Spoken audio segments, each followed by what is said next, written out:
Hello everyone, today we're going to be learning how to draw / paint an axolotl. So first we're going to start with the head. We're going to start with a circle.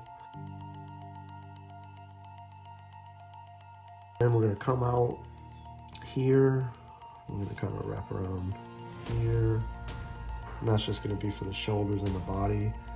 And then we're going to draw some little arms right here.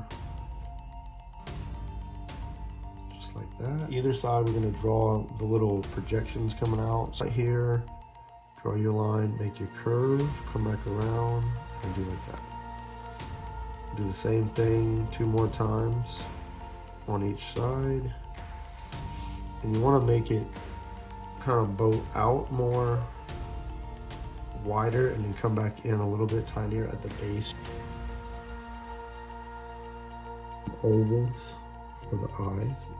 Excuse me. Do one there, and then we'll do the little smiley face.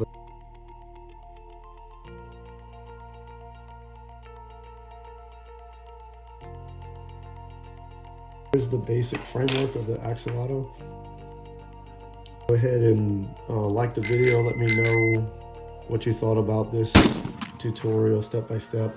Definitely stay tuned for part 2. Thanks for watching. Hopefully you learned something, and we'll see you on part 2.